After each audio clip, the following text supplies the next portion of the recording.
All right, guys, Mikey here from Mikey's Iron Rage. And guys, as the title reads, we're going to do a comparison video today on the 2010 Mr. Olympia. And we're going to do it on the cut above the rest Jay Cutler versus Phil The Gift Heath in the ultimate Mr. Olympia comparison. Now, at this contest, Jay Cutler placed first and Phil Heath placed second.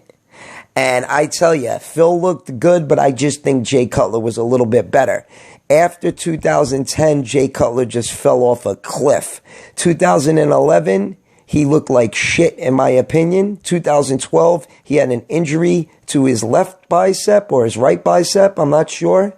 And then he ended up coming back in 2013 and ended up placing, I think, sixth because he didn't look great at all in 2013.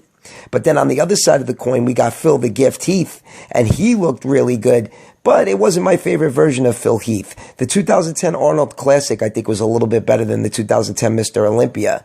But then the next year, at the 2011 Mr. Olympia, oh boy, did Phil Heath just nail it. He nailed it. And for some weird reason here in 2010, his midsection was protruding, especially in the front lat spread. His midsection was protruding a little bit more than it was in 2011, 2012, or even 2013, because in 2013, his midsection was the tightest, but in the 2011, his abs were the most ripped. So let's see who comes out on top at the end of this awesome comparison video. Jay Cutler or Phil Heath? Let's see who really deserved to win the 2010 Mr. Olympia. So guys, without any further ado, let's get it on.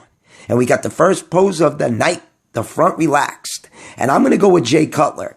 Usually I would go with Phil Heath because Phil looks like a complete badass when he holds the front relaxed pose, but not so much here. And look at his midsection. It is protruding and his waist looks kind of blocky and wide. So Jay Cutler's going to get the point. Even though Jay Cutler's midsection's a little blocky and wide, Jay just looks a little bit better holding the pose. He's got a nice V-taper and his quads look ridiculous. That's the difference between Phil and Jay, is those quads. So Jay Cutler's going to get the first point for the front relaxed. All right, guys, now we got a front double bicep. And this one's going to go to Phil. Even though Jay's arms might look a little bit bigger, but his right arm is smaller than the left arm. And that was what I was trying to say before. The next year in 2 years later in 2012 is when he had problems with his right bicep. And that's why his right bicep looks a little off here. So Phil Heath is going to get the point because Phil's arms look better. The silhouette looks better. He's got more detail to the physique. So all in all, Phil Heath is going to get the point for the front double bicep. All right, guys, off to the next pose, and we got the front lat spread. And you see what I'm saying? Look at Phil's midsection, how it's protruding like crazy. So don't even say, I hate when guys say, oh, Phil Heath's midsection was great up until 2014. Not really. 2010, his midsection was protruding. 2011, his midsection, it looked that tight. Yeah, it was tight, but it wasn't as tight as 2012 or 2013.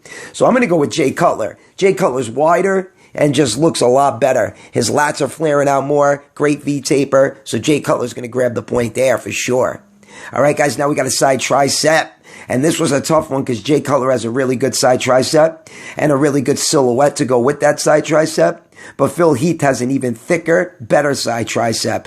And it might even be a little more deeply cut than his shoulder, forearm, silhouette, just everything just goes perfect. Everything just flows perfectly with the side tricep pose. So Phil Heath is going to take the point there. All right, guys, off to the next pose. And we got the side chest shot. And this was a tough one. Phil Heath is more striated and the silhouette looks great. But Jay Cutler's silhouette looks just as good. And Jay Cutler's chest might be popping a little bit more. Actually, it is popping a little bit more. So I'm going to go and I'm going to give Jay Cutler the point for the side chest shot. But that one could go either way. So let me know what you guys think in the comment section below. All right, guys, now we got an ab and thigh, and this was another tough one. But look at how much wider Jay Cutler is compared to Phil Heath. And they're both the same height, 5'9". But, yeah, Jay Cutler's obviously heavier by about 15 fucking pounds. But he is so narrow, Phil Heath. So narrow. If he was a wider bodybuilder, he would have a better V-taper and just a better physique. So I'm going to go with Jay Cutler. Plus, we got to go off the quads, and Jay Cutler's quads look sick. His abs are nice and deeply cut. V-taper's on point, so Jay Cutler's going to grab the point there. All right, guys, now we got a crab most muscular, and this was one of the hardest poses for me to judge, guys. But Jay Cutler is a little wider. Look at how much wider Jay Cutler's chest is. His traps are definitely thicker, and they're popping more. And his quads, like I keep saying, are fantastic. Absolutely fantastic. So all in all, I'm going to go with Jay Cutler for the crab most muscular. I just think he looks a little bit better than Phil Heath. But that one could go either way. So let me know what you guys think in the comment section below. Because Phil Heath does look good. And as the years went on, Phil Heath's crab most muscular got even better and better and better. All right, guys, now we got a rear lat spread, and Phil Heath destroys Jay Cutler in this pose. Jay Cutler never had a good rear lat spread. He always looked like he was holding water in the rear lat spread pose. He always had great hams and glutes, always had good calves, but Phil Heath has even better hams and glutes. His calves aren't as good as Jay's calves, but the upper part of the back is ridiculous. It looks like a piece of armor. I say it all the time. He looks like he has a piece of armor on his back with those thick traps. Oh, they're so sunk in. And as the years went on, it just got better and better and better, especially in 2018 and 2020. All right, guys, now we got the last pose of the night, the rear double bicep.